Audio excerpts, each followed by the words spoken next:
आज बात करूंगा अमर शहीद भगत सिंह की। 1907 में इनका जन्म हुआ। लयालपुर नाम का गांव लाहौर में पड़ता था आज, जो कि पाकिस्तान में है। मां विद्यावती कौर, पिता किशन सिंह। बचपन से ही जो लाहौर में एक स्कूल था जो कि ब्रिटिश सरकार का, ब्रिटिश हुकूमत से इन्फ्लुएंस स्कूल था, उसको ज्वाइन नहीं किया। दयानंद एंग्लो वैदिक पद्धति के द्वारा जो स्कूल, जिसको आजकल डीएवी बोलते हैं ना, दयानंद एंग्लो, आर्य समाजी माहौल में पढ़ना इन्होंने चुना। शुरू से ही इतना पढ़ाई में तेज, इतना तेज कि बचपन भर में इन्होंने लगभग 50 किताबें स्कूल टाइम में पढ़ डाली, जो कि अपने स्कूल से अलग किताबें थी। पॉलिटिकल रिफॉर्म, सोशल रिफॉर्म, किसी भी प्रकार के इकोनॉमिक रेजिम पे जो किताबें, इनका बड़ा इंटरेस्ट था। जो एकाकी की भावना थी ना भगत सिंह में, वो सीखना चाहिए। एकाकी की भावना, सिलेक्टिव लिसनर थे, हर जगह खड़े नहीं होते थे, उठते बैठ, जिधर आजादी आजादी आजादी आजादी, ये भावनाएं दिमाग में बचपन से घुस गई। छोटे थे, 1919 में अप्रैल 13 को जलियांवाला बाग कांड हुआ। बस इतने छोटे से में 11-12 साल के 40 किलोमीटर दूर पैदल चले गए। उसी जलियांवाला बाग में पहुंच गए। वो आवाजें कौन रही थी इनके दिमाग में, जो वो लाशें थी वहां पे, कितने लोग चले गए। काफी लोग तो वहां पास में पड़ा कुआं था, उसी में डूब गए, उसी में कूद के छलांग मार के, क्योंकि जनरल डायर ने जो गोलियां मारने का सबको आदेश दे दिया। कहते हैं कि आज भी उस कुएं से पानी निकालो तो उसमें रक्त की बूंदें मिलती हैं आज भी। ये वहां से खून से भरी मिट्टी को बर्तन में डाल के ले आए एक बोतल में, और घर में लाके इतने सुन्न हो गए। सोचो छोटा सा बच्चा है, क्योंकि इसके दिमाग में ना वो घुस चुका था। इसकी बहन ने पूछा क्या हुआ, बता दे क्या हुआ, इतनी देर से क्यों आया। ये बोला ये खून मेरे उन शहीदों का है, देशवासियों का, जिसका मैं बदला लूंगा, अंग्रेजों को मार भगाऊंगा। जब इनके पिता खेती किया करते थे ना, बोले आम की गुठली क्यों बोई, पिता से पूछते थे। पिता कहते थे बेटा आम लगेंगे, पेड़ लगेगा। ये कहते थे ठीक है जी, मैं बंदूक बो दूंगा ताकि बंदूकों का पेड़ लग जाए। इतने छोटा सा बच्चा क्या सोच रहा है, कहता है कि मुझे बंदूक इसलिए चाहिए ताकि अंग्रेजों को भगा दूं। 1920 के आसपास गांधी को देश से बहुत ताकत, बड़ा सहयोग मिल रहा था। गांधी उस समय पावरफुल आवाज बन चुके थे देश की, जिन्होंने आम जनता की आवाज को उठाया। अहिंसावाद, वो क्या कहते हैं, मुझे लड़ना नहीं है, लड़े बिना अंग्रेजों को, गोरों को भगा दूंगा। नॉन कोऑपरेशन मूवमेंट चालू किया। ये नॉन कोऑपरेशन मूवमेंट आपने इतिहास, हिस्ट्री में जरूर पढ़ा होगा। क्या कहते हैं, असहयोग आंदोलन। गोरों का लाया, गोरों का बनाया, जो कुछ रिजेक्ट करते जाओ, रिजेक्ट करते जाओ, रिजेक्ट करते जाओ, पागल लोग चले जाएंगे देश से। गांधी बोले शांति से करा दूंगा इस काम को, और पूरा देश मान गया। उस समय बड़े प्रभावित थे शहीद आजम भगत सिंह उनके विचार से, वो भी ज्वाइन कर गए। उन्हीं दिनों चौरी चौरा नाम का एक स्थान, जो कि गोरखपुर में, बिहार के नजदीक आज भी पड़ता है, वहां पे 1922 में, उस समय 14 साल के रहे होंगे भगत सिंह, 1922 में इन्होंने एक पुलिस थाने के सामने जोरदार प्रदर्शनकारियों ने शोर मचाया। वहां एक बाजार में अंग्रेजी शराब बिक रही थी, अंग्रेजी कपड़े बिक रहे थे। वहां इन्होंने शोर मचाया कि गोरे वापस जाओ और ये कपड़े और शराब की बिक्री बंद करा दो। और जो वहां का जमींदार था, अंग्रेजों से इन्फ्लुएंस था गोरों से उस समय, उस जमींदार ने गुप्तेश्वर सिंह नाम के थानेदार को रिक्वेस्ट किया, भाई ये बंद करा दो, मेरा धंधा खत्म हो जाएगा, इसको बंद कराओ। और चौरी चौरा में तभी पुलिस वाले बाहर आ गए। उन्होंने हवाई फायरिंग करी, बोला बंद करो इस आंदोलन को। ये बोले हम क्या कह रहे हैं, हम तो कुछ नहीं कह रहे, हम तो कह रहे हैं हम केवल अंग्रेजी सामान नहीं खरीदेंगे, शराब नहीं खरीदेंगे, कपड़े नहीं खरीदेंगे। लेकिन गुप्तेश्वर सिंह माना नहीं। अच्छा, भीड़ 4000 लोगों की थी। वहीं गुप्तेश्वर सिंह ने कई गोलियां हवा में चलाई, ये नहीं माने, उन्होंने 2-4 को गोली मार दी। वहीं 2 प्रदर्शनकारियों की वहीं मृत्यु हो गई। भीड़ और आग बबूला हो गई। गुप्तेश्वर सिंह ने हवा में और कई गोलियां चलाई, बोला मार दूंगा। फिर सामने गोलियां चलाई, वहां के दरोगा थे ना, वो उनको तो करना था। और जब गोलियां चलाई उन्होंने, 3-4 लोग जैसे ही और मरे। इतने में ये तैयार नहीं थे दरोगा, इनकी गोलियां खत्म हो गई, भीड़ आ गई। और भीड़ ने जब इनकी गोलियां खत्म हुई तो उनको मारना शुरू किया पुलिस वालों को। और मारते मारते ये भगा के उनको थाने में ले गए, थाने को आग लगा दी। कई 17 पुलिस कर्मियों की उसी थाने के अंदर मौत हो गई, आग के नीचे जल गया। और वहां पे गांधी को बहुत आहत हुई। बोला मैं कह रहा हूं असहयोग, अहिंसा, और तुमने इतनों को मार दिया। वो दिन नॉन कोऑपरेशन मूवमेंट गांधी ने वापस लिया, और जैसे ही मूवमेंट वापस लिया ये लोग परेशान हो गए। भगत सिंह और उनके जितने प्रकार के उसी विचारधारा के लोग, वो बोले 2 दल बन गए, गरम दल, नरम दल। नरम दल गांधी का था और गरम दल भगत सिंह जैसे लोगों का था। उन दिनों बोल्शेविक मूवमेंट रशिया का था, उससे ये बड़े प्रभावित थे। मैंने बताया ना, विदेशी किताबें भी बहुत पढ़ते थे। बोल्शेविक मूवमेंट, ये बोले कि लड़ना पड़ेगा। अब तो बात ये थी कि हो सकता है अगर गांधी नॉन कोऑपरेशन मूवमेंट वापस ना लेते, आजादी जल्दी मिल गई होती। एक्चुअली उन दिनों ना भगत सिंह तो नाचा करते थे, आजादी मिलने वाली है, आजादी, क्योंकि नॉन कोऑपरेशन मूवमेंट सक्सेसफुल था, पूरा देश को सहयोग मिल रहा। गांधी ने वापस ले लिया, बोला अभी आप तैयार नहीं हो, आपने गुप्तेश्वर सिंह पुलिस वाले को और पूरे थाने को क्यों मार के खत्म कर दिया। गांधी ने रोक दिया पूरा आंदोलन। ये लोग उस समय आग बबूले बोले अब लड़ना पड़ेगा। ये जो एक्चुअली ये ना हथियारों की क्रांति बाद में आई, भगत सिंह की पहले विचारों की क्रांति थी। उन दिनों कॉलेज ज्वाइन किया इन्होंने, लाला लाजपत राय का पंजाब के अंदर जो पाकिस्तान में पढ़ता वो कॉलेज ज्वाइन किया और वहां पे ये गतिविधियां स्ट्रॉन्गर थी। उन दिनों ये लगभग 300 किताबें अपने कॉलेज में एक्स्ट्रा पढ़ बैठे हैं, क्योंकि जब खाली होते थे किताब पढ़ते थे और उसके बाद अपने एकाकी की भावना से स्पीड आती है। ध्यान दीजिए, कम ऑन, लर्निंग क्या है, एकाकी की भावना से। इसीलिए तो शहीद भगत सिंह ने 23 साल की उम्र तक वो सब कर दिया जो आज लगभग 90 साल के बाद भी हम उनको याद कर रहे हैं। 1924 में ये लगभग 17 साल के थे, मां ने शादी की तैयारी कर दी। ओए बेटा शादी कर ले, ओए कुड़ी बड़ी सोनी है, ओए बेटा शादी कर ले, तेनू रोटी खवाएगी, ओए शादी कर ले, तेरा ध्यान रखेगी। मां बोलती रह गई और ये क्या बोले, दुल्हन मेरी दुल्हन नहीं होगी, आजादी ही मेरी दुल्हन होगी। रातों रात चिट्ठी लिख के भाग गए, मां रोती थी, अकेली पड़ गई। क्यों ऐसा होता है कि भगत सिंह की जब बात हो तो हम चाहते हैं पड़ोसी के बच्चे के घर पैदा हो, अपने घर पे सब कुछ छोड़ के। ये वहां पंडित आजाद की टीम को ज्वाइन कर लिया और जाके क्या बोले, अब एकाकी की भावना। जानते हैं शुरू में तो बचपन में बड़े एक्साइटमेंट में रहा करते थे, कुश्ती लड़ते थे, अभिनय का शौक रखते थे, लेकिन एकाकी की भावना के चलते 1925 में इन्होंने, अभी 18 साल के हुए थे, काकोरी कांड की तैयारी कर ली। काकोरी कांड को उन्होंने सफल बनाया, पैसे की जरूरत थी, अंग्रेजी खजाने को लूट लिया और लूटने के बाद अच्छा पकड़े गए, उसे पकड़े गए अशफाक उल्लाह खान और राम प्रसाद बिस्मिल, इन दोनों को फांसी हुई। 2 शह सवारों को जब फांसी की सजा सुनाई, ये लोग टूटने के लिए नहीं बने थे, ये तोड़ने के लिए बने थे। राम प्रसाद बिस्मिल की वो याद आ गई इनको बात, सरफरोशी की तमन्ना अब हमारे दिल में है, देखना है जोर कितना बाजुए कातिल में है। क्या मतलब, सरफरोशी, कटा लूंगा अपना सर, ये मेरी तमन्ना है, और तेरी बाजू में कातिल दम कितना है, मेरी तमन्ना ज्यादा बड़ी है गला कटाने की कि तेरी बाजू में ताकत कितनी है, वो आके देखते हैं। ये आपने सुना तो होगा, मतलब पहचानिए, ये इसको बोलते हैं विचारधारा। सरफरोशी की तमन्ना, अपना गला कटा लेने की तमन्ना, वो ज्यादा बड़ी है कि तेरे बाजू में जोर मेरी कत्ल करने का बाजुए कातिल में है। दशहरा ग्राउंड में चले गए, लिखने में बहुत तेज हुआ करते थे उन दिनों, पत्रिकाओं में, अखबारों में ये लेख लिखा करते थे सोशल रिफॉर्म्स के बारे में, अंग्रेजी हुकूमत के खिलाफ, कभी अपने नाम से कभी बेनामी लेख लिखा करते थे। और ये वहां जाके पर्चे बांटने लगे।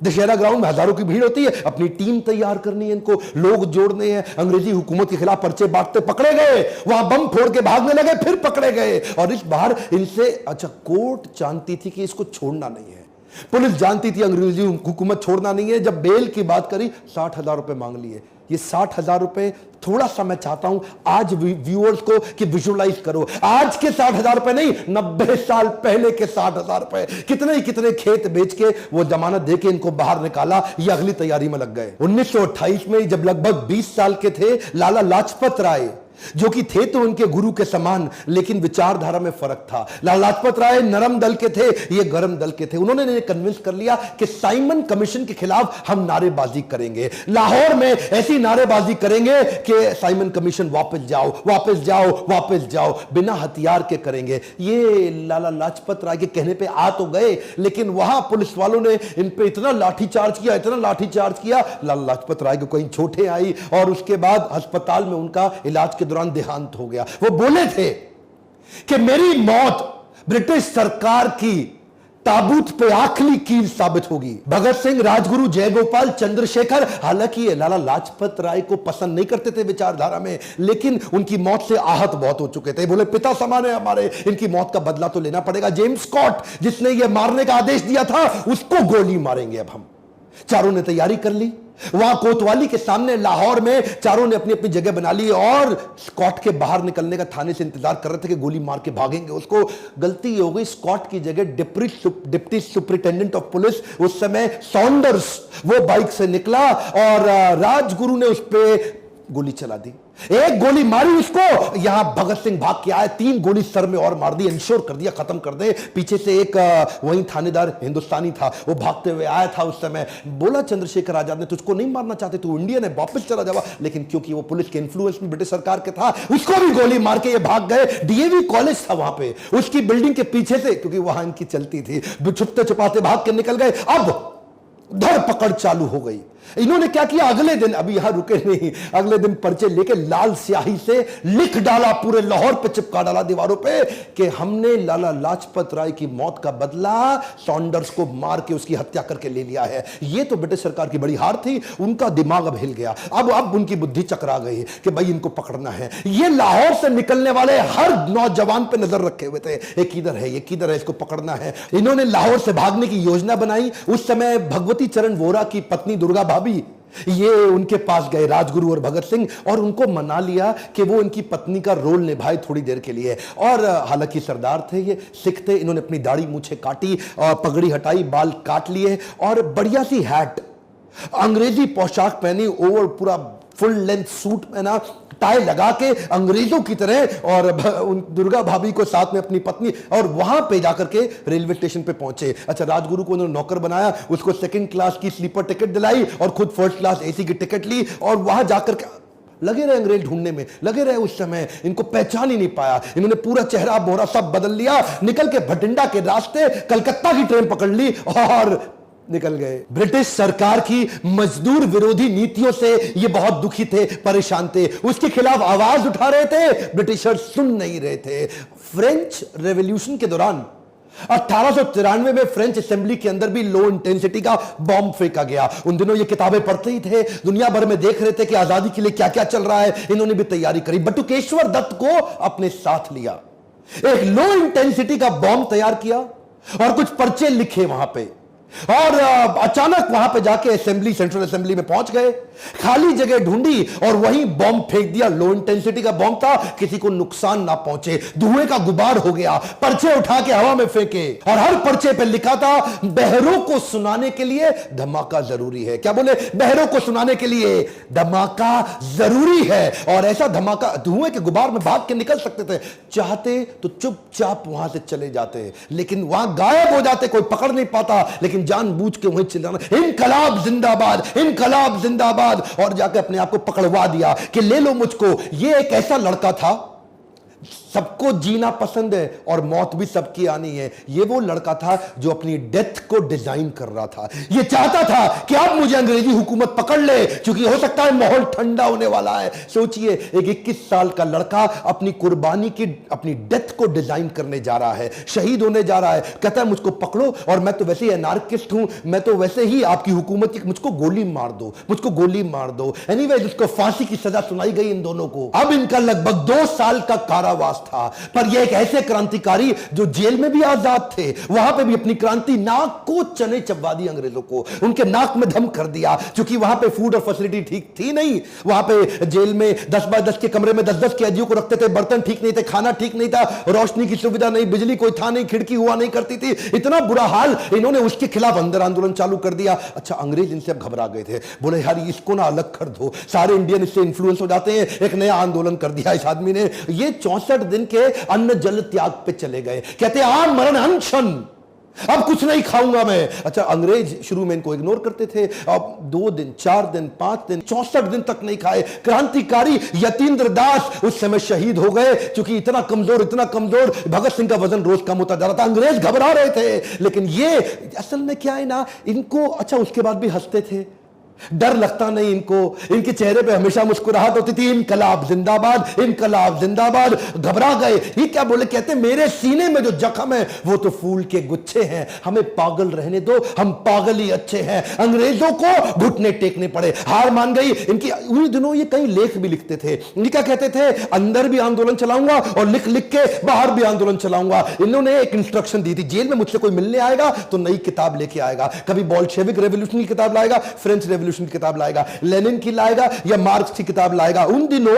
ये बिल्कुल सोशलिस्ट रिफॉर्मर हो गए थे, ये पहले सोशलिस्ट लीडर थे हमारे कंट्री के। उस समय एचआरए को एचएसआरए इन्होंने कर दिया, सोशलिस्ट रिफॉर्म अपने मूवमेंट को बना दिया। देखते ही देखते 300 किताबें और पढ़ डाली और 3000 पन्ने लिख भी डाले। आज उसको बाद बाहर भेजते थे उसको, आज उनमें से कुछ है और कुछ नहीं है। कहते तो थे कि ये एक नास्तिक है, लेकिन भगवत गीता की छोटी किताब और स्वामी विवेकानंद का चित्र जेब में जरूर रखते थे। जेल में भी किताबें पढ़ने की दीवानगी को लेकर अंग्रेज भी बड़े परेशान हो चुके थे। कार्ल मार्क्स और लेनिन से ये विशेष प्रभावित थे। अब इनको फांसी की सजा दे दी गई।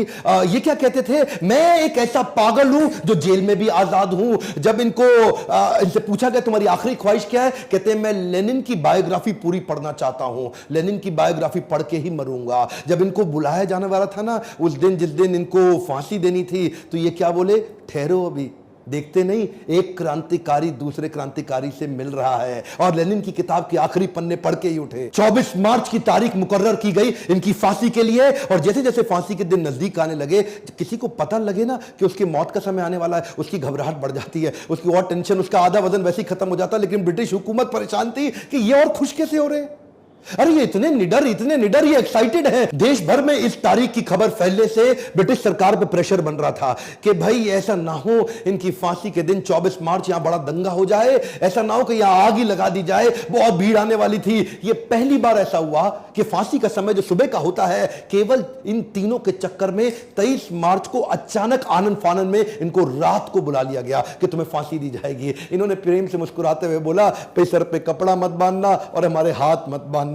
कुछ ऐसा हो सकता है क्या? उन्होंने बोला ठीक है हाथ नहीं बांधते लेकिन सर पे कपड़ा तो बांधना पड़ेगा। ये मुस्कुराते हुए इनकलाब जिंदाबाद दोनों फांसी पे चूम के फंदे को गले पे झूल गए। गर्व है मुझे कि मैं ऐसे देश में जन्म लिया जहां अमर शहीद भगत सिंह आए थे, लेकिन मुझे दुख है कि आज भी कई मूर्ख बेवकूफ इतिहासकार अपनी हिस्ट्री की किताब उठा के देख लेना, इनको शहीद का दर्जा नहीं देते, इनको आतंकवादी उन्होंने लिखा हुआ है किताबों के अंदर। दुख होता है मुझे। हमारे गांधी को राष्ट्रपिता माना, मुझे कोई तकलीफ नहीं है। गांधी को राष्ट्रपिता, फादर ऑफ नेशन सब बोलते हैं, मुझे कोई तकलीफ नहीं। पर क्या भगत सिंह को हम राष्ट्रपुत्र की उपाधि दिला सकते हैं? 550 सांसद, 545, मैं चाहता हूं उन तक ये वीडियो पहुंचे, संसद में आवाज उठे कि भगत सिंह को राष्ट्रपुत्र की उपाधि घोषित की जानी चाहिए, भगत सिंह को ऑफिशियली शहीद का दर्जा दिया जाना चाहिए। आज भी अंग्रेजों की किताबों में इनको शहीद नहीं माना जाता, आतंकवादी माना जाता है। आप मेरा साथ दीजिए, कमेंट बॉक्स में लिखिए और वीडियो को शेयर करिए, सही लोगों तक पहुंचाइए